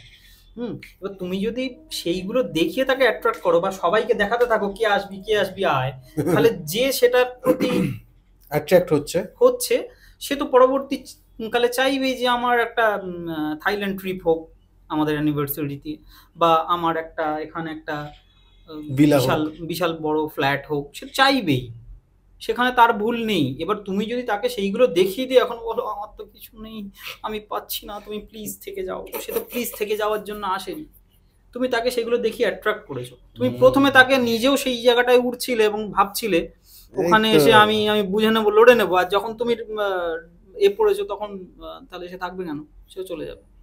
কিন্তু তুমি যদি তোমার ফাঁকা পকেটটা দেখাতে পারো, যদি তুমি তোমার সে ফাঁকা পকেট দেখে থাকে, তাহলে সে অবশ্যই শুধু ফাঁকা পকেট দেখে সবাই থাকে না, সে এটাও দেখে যে তোমার মধ্যে সেই পোটেনশিয়ালটা আছে কিনা। আমি ফাঁকা পকেট নিয়ে শুয়ে শুয়ে আছি সারাদিন, আমার কিছু করার ইচ্ছেও নেই, তাহলে এরকম মানুষকে কেউ মানে ভালোবাসতে পারে না, আমার এটা মনে হয়। তার কারণ দেখো, তুমিও যদি একটা মানুষের সাথে তোমার লাইফটাকে জড়াও, তুমি চাইবে না যে আমরা ও একা করবে না, আমরা দুজন করব, কিন্তু করে নেব অল্প অল্প করে। এটা সবাই চায়, এটা মেয়েদেরও, আমি ভালো মেয়েদের দৃষ্টিভঙ্গি বলছি, কিন্তু আমি খারাপ কেউই নয়, সরি, বাট আমি বলছি যারা ভালো রিয়েলি ভালোবেসে একসাথে একটা সংসার পাততে চায় না, তারা কিন্তু মানে এটা দেখে ভাবে না যে ওর পকেটটা ফাঁকা বলে আমি ওর সাথে যাব না, তারা এটা ভাবে যে ওর মধ্যে করার ইচ্ছেটা আছে কিনা। যদি ওর মধ্যে করার ইচ্ছে থাকে ও দাঁড় করিয়ে নেবে, আজ পারছে না কাল করবে, আমি পাশে থাকি ও করে নেবে। কিন্তু যার ইচ্ছেটাই নেই, না আমি ফাঁকা, আমি তো গরিব মানুষ, তুমি যদি এভাবে আমাকে ভালোবাসতে পারো তাহলে এসো, নাহলে এসো না, ওটাও একটা ভুল জিনিস, ওটাও একটা ফাঁদ। ওটাও একটা ফাঁদ। আমি শুধু মেয়েদের কথা কেন বলবো গো, ছেলেরাও এভাবে বদমাইশি আছে। মানে যদি তোমার মানে ওই ব্যাপারটা থাকে যে পরিষ্কার একটা ট্রান্সপারেন্ট ব্যাপার থাকতে হবে যে আমি আজকে পারছি না, আমি করে নেব, এটাও তারা দেখে। কারণ দেখো, সেও তোমার সাথে তোমার লাইফটা জড়াবে সারা জীবনের জন্য। একদমই একদমই। বর্তমানে যেটা হয়, মানে বর্তমানে কেন হয়ে আসছে, একটা মানুষ তার ঘর ছেড়ে দেবে, তোমার সাথেই থাকবে সে সারা জীবন। তুমি তোমার ঘর ছাড়ছো না, বা হতেই পারে দুজনই ছেড়ে দিয়ে একটা মাঝখানে তুমি সারাদিন সেখানে গিয়ে রুমে পড়ে আছো, আর সে খেটে খুটে, যেটার জন্য ছেলেরা আজকে রাগ করছে সেটাই যদি একটা মেয়ে করে, সেও তো রাগ করবে যে আমি শুধু কেন করব, দুজনে মিলে করি না। তুমি কতটা আধ্যাত্মিক, কারণ তোমার কথাবার্তার মধ্যে একটা আধ্যাত্মিকতা আছে যে ওরকম ওই সিগমা ব্যাপারটা নেই, যেটা আজকালকার দিনে খুব চলে, আমি মানি না, আমি কিছু করি না, এই ব্যাপারটা তো তোমার মধ্যে নেই। কিন্তু তুমি কতটা আধ্যাত্মিক সেটা জানি না, সেটা বলতে পারবো না কতটা, কারণ ওভাবে আমি ভেবে দেখিনি। তবে পুজো করো, পুজো চানের পর একটু নমো করো। অবশ্যই ওটা করি, ওটা একদম করতাম না। মানে আমার কাছে ভক্তি ব্যাপারটা কিরকম জানো তো, একেবারেই দেখনদারি নয়। মানে একটা তিলক কেটে রইলাম বা সেগুলো হয়তো সবাই দেখনদারির জন্য করে না, কিন্তু এখন প্রচুর মানুষ এটা করে দেখনদারির জন্য। ধর্ম দেখাতে চায়, ধর্মটাকে যে পালন করব সেটার ইয়ে নেই না। তো ওই ব্যাপারটা এখন হয়ে গেছে, ঠিক আছে, হয়ে গেছে, কিছু করার নেই। তবে আমি তাদের নিয়ে তো আমার কাজ নয়, আমার কাজ যেটা, আমার কাছে ভক্তি ব্যাপারটা কিরকম জানো তো, শুধুমাত্র ঠাকুরকে ডাকলাম, ঠাকুরকে ডাকলে সবাই আমরা নিজের জন্যই ডাকি, আমরা একদম বলি না যে ওই পাশের বাড়ির মানুষটাও ভালো থাকুক, বা এসব কেউ বলে না, আমিও বলি না, তুমিও মানে বলো না। কিন্তু আমার কাছে ব্যাপারটা কিরকম জানো তো, যে অবশ্যই নিজে যে স্ট্রাগলটা করছি বা নিজের যে জার্নিটা, সেটা যেন সফলভাবে একটা করতে পারি, এই জিনিসগুলো তো সবাই আমরা চাই, তাই না? সেখানে তুমি আমাকে একটা শক্তি দিও, আমি কাজ করব, আমি আমার মতো করে লড়াইটা করব, তুমি একটু পাশে থেকো, তুমি শক্তি দিও। আর অবশ্যই আমার কাছে এই ভক্তি ব্যাপারটা সব থেকে বেশি, যে একটা কোনো মানুষকে আমি খারাপ কথা বলে দিলাম, আমি প্রতি মুহূর্তে কাউকে জাজ করছি, প্রতি মুহূর্তে তাকে নিয়ে ভুল কথা বলছি বা এগুলো করে যাচ্ছি, আর তারপর ঠাকুরের কাছে এসে বলছি ঠাকুর আমাকে ক্ষমা করে দিও, বা তুমি আমাকে দেখো, আমি সবার ভালো চাই, এইভাবে আমার আসে না। আমার কাছে ঠাকুরের কাছে আমি মাথা নত করি, নিজের জন্যই করি, একেবারে নিজের পরিবারের জন্য করি, বা আমাকে যে মানুষগুলো ভালোবাসে আমি তাদের জন্য প্রার্থনা করি। আর সবসময় এটা বলি যে আমাকে তুমি শক্তি দাও, আমি আমার পরিশ্রম করে যেন নিজের জায়গাটা আমি নিজেই তৈরি করতে পারি, তুমি আমাকে শক্তি দিও, কারোর ক্ষতি করে না। ভগবান আগে না মা বাবা আগে? ভগবান আগে না মা বাবা আগে? এটা আমার এই পডকাস্টের শেষ প্রশ্ন। 100 বার মা বাবা আগে। কেন? তার কারণ দেখো, আমি শুধু ভগবান ভক্তি করে গেলাম আর আমার মাকে দুমুঠো ভাত দিলাম না, তাহলে ওরকম ভক্তির আমার মনে হয় না কোনো মূল্য আছে। কারণ যে মানুষটা আমাকে জন্ম দিয়েছে, যে মানুষটা আমাকে ছোটবেলা থেকে লালন পালন করে বড় করেছে, সমস্ত বিপদ থেকে আগলে রেখেছে এবং আগলাচ্ছে, আর যতদিন সে মানুষটা আমার থাকবে বা থাকবে নাও, ততদিন আমাকে আগলে রাখবে, আমি এটা বিশ্বাস করি। তো সেই মানুষটাই তো ভগবান। এটা একেবারেই মানে ওই ডায়লগবাজি করার জন্য বললাম না কথাটা, এটা আমার ভেতরে আছে। আমি আমার মা বাবা, আমার পরিবার সবাইকেই আমি খুব ভালোবাসি এবং আমি মনে করি যে ভক্তিটা ওটাই, যে তুমি যদি তোমার নিজের পরিজনদেরকে ভালোবাসতে থাকো এবং তাদের জন্য তাদের ভালো চাও সবসময়, তাদেরকে প্রোটেক্ট করে নিজেকে আনন্দ দিতে পারো বা তাদের মাধ্যমেও নিজে আনন্দ পেতে পারো, সেটাই আসল ঠাকুর ভক্তি। তার মানে কি ঠাকুর পুজো করবো না, করবো। আমি তা মানে ঠাকুরের কাছেও তো চাইছি যে সেই মানুষগুলো ভালো থাকুক। আজকে সেই মানুষগুলো যদি ভালো না থাকে, হতেই পারে আমার ঠাকুর ভক্তি উঠে যাবে, হতেই পারে, সেটাই হতেই পারে। এটা মানে আমার কাছে অবভিয়াসলি, ভগবান প্লিজ রাগ করবেন না, কিন্তু আমার মা বাবা আগে। আমার মা বাবা যদি আমাকে জন্মটা না দিত, হুম, আমি তোমার ভক্তি কি করে করতাম? সেটাই। উফ, কোমলদা, থ্যাংক ইউ। আর আপনাদেরকেও থ্যাংক ইউ এতক্ষণ থাকার জন্য। এবং কেমন লাগলো প্রথম আমার পডকাস্টে এসে? মানে তুমি আগে একটা পডকাস্ট করেছো যেটা এখনো রিলিজ হয়নি, যাই হোক। তো আমি জানতে চাইবো যে কে পডকাস্ট তোমার কেমন লাগলো? প্রথমত সরি, না। তার কারণ হচ্ছে তুমি জানো, সেটা আর নতুন করে বলছি না। যে আর হ্যাঁ, ওসব বাদ দিই, মজা বাদ দিলাম। তো বিষয়টা হচ্ছে, প্রথমত আমি লেট হয়েছে বলে হ্যাঁ ভাববেন না অন্য কিছু। হ্যাঁ, কে পডকাস্টকে প্রথমত মানে মন থেকে অনেক ভালোবাসা জানাচ্ছি। তার কারণ হচ্ছে আমি প্রথমত এটা বিশ্বাস করি না যে আমি এখনো পর্যন্ত আমার গল্প বলার জন্য কিছু তৈরি করতে পেরেছি। তারপরেও তুমি যে আমাকে নিজে থেকে বলেছো, আমন্ত্রণ জানিয়েছো এরকম একটা জায়গায়, তুমি যেহেতু এই জিনিসটা নিয়েই কাজ করছো, আমি এটা খুব করে চাই যে আমি আমার গল্প বলবো। এটা প্রত্যেকটা আর্টিস্টই চায়, কিন্তু কেউ বলতে লজ্জা পায়, কিন্তু আমি খুব করে চাই বলবো, কিন্তু আমার মনে হয় এখনো সেটা আসেনি। বাট তুমি তার মধ্যেই তুমি আমাকে আমন্ত্রণ জানিয়েছো, এটা আমার কাছে সত্যি খুব বড় একটা পাওয়া।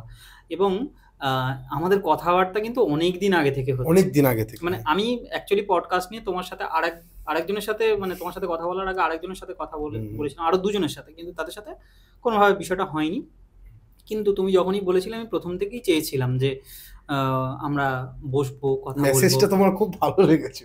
হ্যাঁ, মানে এবং তুমি যেভাবে মেসেজ করেছিলাম, হ্যাঁ, মানে আমি কিন্তু সবাইকে সেম মেসেজ করি একদম, মানে এটা যদি ভাবে অন্য কেউ ওই অ্যাপ্রোচটা আমার খুব ভালো লেগেছিল। আমি একদম আলাদা আলাদা করে। অনেকে খুব প্রফেশনাল ওয়েতে করে, ঠিক আছে, তারা তাদের মতো করে, বাট সবাই তো সেভাবে হয়তো গ্রহণ করতে পারে না। হতে পারে যাবো না থাক, মানে এরকম মনে হচ্ছিল আমার মধ্যেও। কিন্তু তারপর তুমি যখন ওইভাবে অত সুন্দর করে আমাকে আমন্ত্রণ করলে, তার জন্য অনেক ধন্যবাদ। আমি এলাম, আমি গল্প করলাম, কি হাবজি গাবজি বললাম আমি নিজেও জানি না। আমি কথা বলতে খুব ভালোবাসি, তাড়াতাড়ি কথা বলতে গিয়ে আমার কথা জড়িয়েও যায়, গেছেও আজকে। ওটা এটাই হচ্ছে, তুমি হিউম্যান, মানুষ মাত্রই ভুল হবে, মানুষের কথা জড়াবে। আর আমি একটা জিনিস শিখেছি, সেটা একটু বলি। আমি তোমার কাছে একটা জিনিস শিখেছি। আমি সত্যি কথা বলতে, আমাদের একদিন বিকালবেলা ফোন করার কথা ছিল, আনফরচুনেটলি ওটার জন্য আমি তোমাকে সরি চেয়েছিলাম, যে আমাদের অন্য কারণে বা আমি সত্যিকারে ভুলে গেছিলাম যে তোমায় ফোন করতে। তারপরে আমি যখন দাদাকে ফোন করি এবং দাদাকে ফোন করে বলি যে দাদা তুমি এরকম আসবে, তুমি কিছু মানে মনে করনি তো, আমি ভুলে গেছি। বা আমি সেদিনকে জিনিসটা শিখলাম যে না কৌশিক, তুমি ভুল করো, তুমি ব্যস্ত ছিলে, আমিও ব্যস্ত ছিলাম। হতে পারে সেই মুহূর্তে তোমার সেই সময়টা ব্যস্ততা বেশি ছিল এবং আমি সেভাবে নিচ্ছি না। হ্যাঁ ঠিক আছে, চলো হয়ে যাক। আমি কি শিখলাম এখানে, আমি মনে মনে মাঝে মাঝে ভাবি, কিছু লোক আমার পডকাস্টে আসার আগে দেখছি হবে কিনা জানাবো, এরকম কিছু রিপ্লাই পাই। বা আমাকে অনেকে পডকাস্টে ডেকেছে, ভাইতে একটা দিন শো করতে গিয়ে হয়নি, আমি যাবোই না, যা ভাগ। এই আমার একটা অ্যাটিটিউড এসছিল আমার শরীরে। কিন্তু যেদিনকে তুমি আমাকে সেই কথাটা বললে যে না হতেই পারে, মানুষ তুমি ব্যস্ত বা কোনো কারণে হলো না, তো সেটা নিয়ে অতটা নয়, ঠিক আছে চলো নেক্সট টাইম আমরা তো করবো।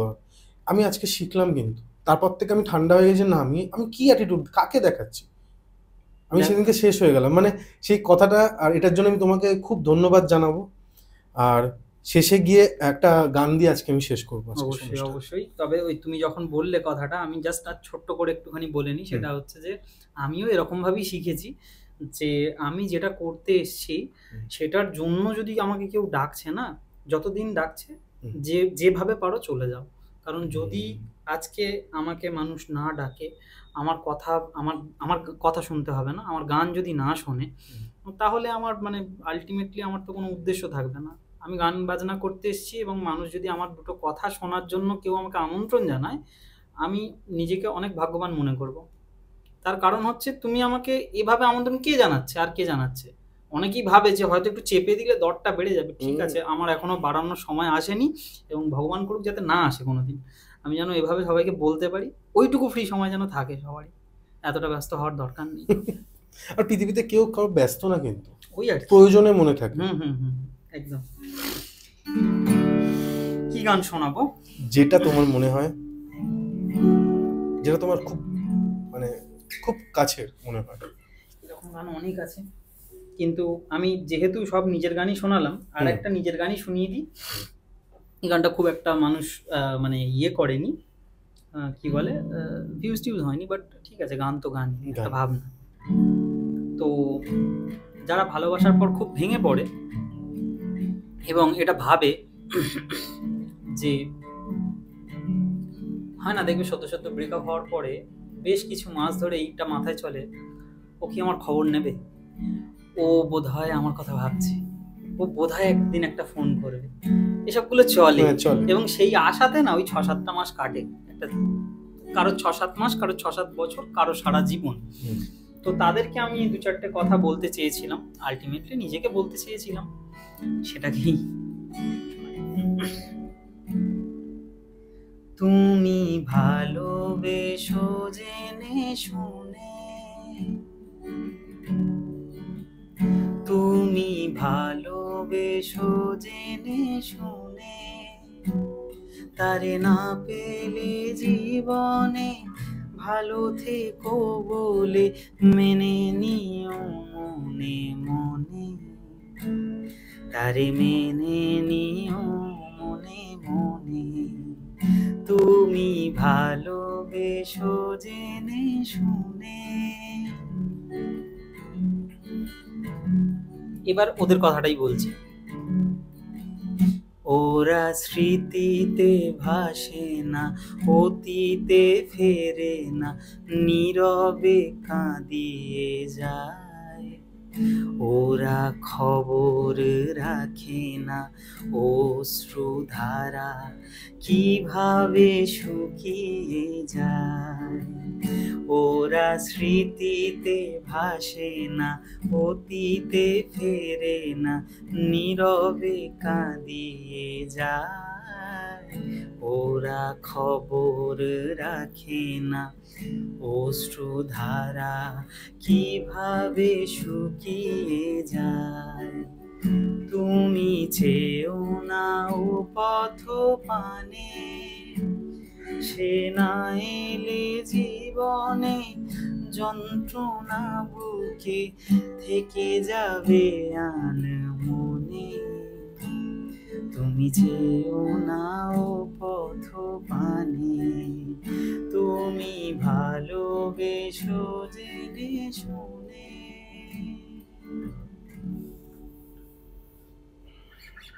আমি আপনাদের হোস্ট কৌশিক সেন, আজকে আমাদের গেস্ট কমল দাস, আর ক্যামেরার পেছনে অ্যাজ ইউজুয়াল কিংশুক সেন। নমস্কার দাদা।